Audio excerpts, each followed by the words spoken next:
Hey guys, this is Scott the Steamroller Steen with winnersandwhiners.com. It is Friday, the 19th of July. My locks are freshly shorn, and I'm ready for the second half of the MLB baseball season. How about you? By the way, who says Americans are bad at math? Most teams have played 95, 96 of their 162 games. Halfway. That's right. Okay. Sorry, rant over. Hope everybody had a good All-Star break. Home Run Derby was fun. Kansas City's own Bobby Witt came within inches of tying it up. You don't usually see that kind of drama in the Home Run Derby. So, yeah, it was very cool. And it's the first Royal, I'm sure you guys heard him say this, first Royal to ever get out of the first round in the Home Run Derby. So, woohoo! Of course, don't forget to give me that like, give me that thumbs up. Gimme. What's in it for you? Hey, how about a great pick? Of course, if you haven't subscribed to the channel already, please take a minute and do that. When you do subscribe, make sure you hit that bell and get notified every time we put up brand new content. And of course, winnersandwhiners.com. If you're new and you have not checked out our website, you should absolutely do that. Free previews and predictions on every single game, every single day. We got premium picks over there. We got cappers who are red hot. Your boy is lukewarm. I wouldn't call it cold, but I do have cappers who are hotter. So if you love me, you want to get my picks, I got the link in the description. If you want to get somebody who's a little hotter, check out winnersandwhiners.com. Okay, here we go. I'm going to be honest with you guys. We're recording this early evening on Thursday, somewhere in the neighborhood about 7 p.m. Central Time. We don't have a ton of lines up. I really thought we would have all the action up, everything ready to go earlier in the day, and we got 4 games that are listed by most books. But the good news is, I've got a game that I really like. I think we're catching some value, and we're going to talk about that one. It's a battle there in the American League East as the Tampa Bay Rays travel to the Large Apple to take on the Yankees. Tampa Bay plus 148 behind Zach Eflin. Garrett Cole goes for the Pinstripers. Guys, I'm riding the Rays here. You know, you can't get much more 500 than the Tampa Bay Rays. They are 48-48 on the season, 27-27 at home, 21-21 on the road. And just to stick the landing, 17-17 in their last 34.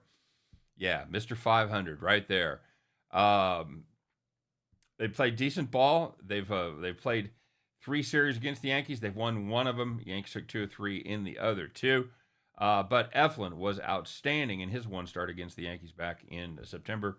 6 innings, no runs, 2 hits. As far as the Yankees go, we've talked about them a lot lately. They did take 2 out of 3 from Baltimore before the All-Star break.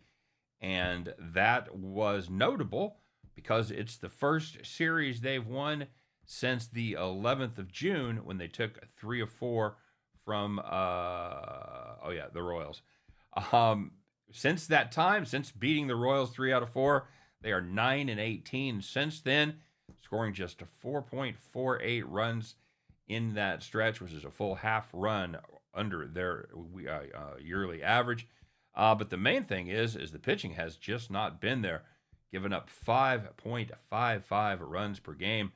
And that is significant because in the regular season so far, they're giving up just 3.5. So you're over 2 runs per game over your season average. That's why you're 9-18. Yankees, I don't know to tell you how that works. But as far as Zach Eflin goes, he's seen his ERA go up a half run this season.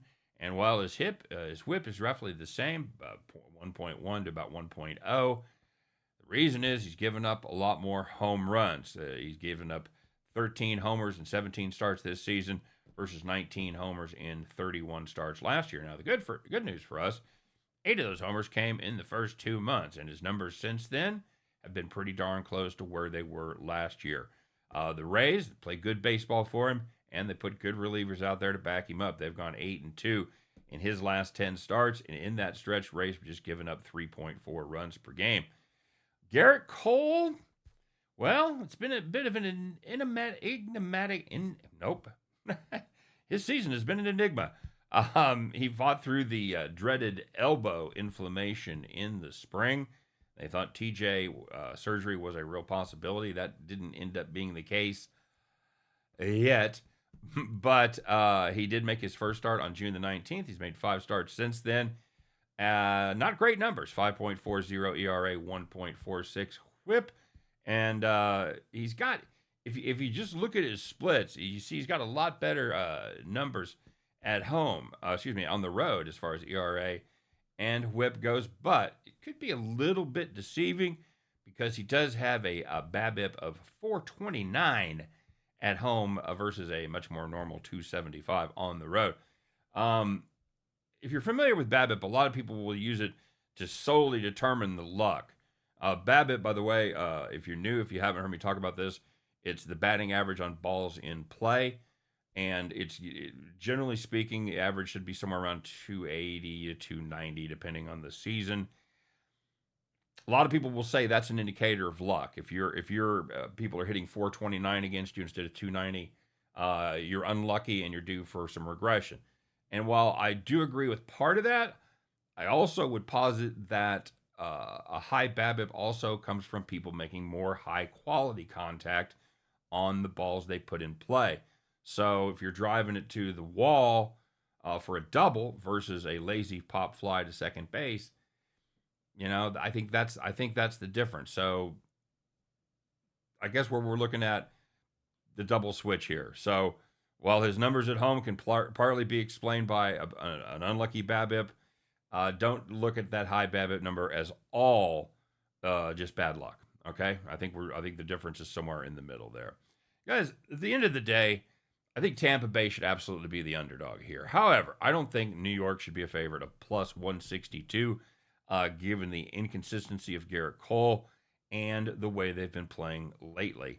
I think Tampa Bay should be somewhere around a plus 120 dog, with New York being a 135 to 140 favorite. And at plus 120, my calculations, versus 148 that we're getting, that's 23.3% of overlay. Bottom line is I'm going to play that kind of value every single time I find it. So give me the Tampa Bay Rays plus 148 against the New York Yankees. And at the end of that one, you guys can join me as we pick up our winning tickets and head back to the window. All right, guys, welcome to the second half. Let's start it off strong, go out there and make some money, and we'll be back tomorrow. Talk all about it. Take care. See you then.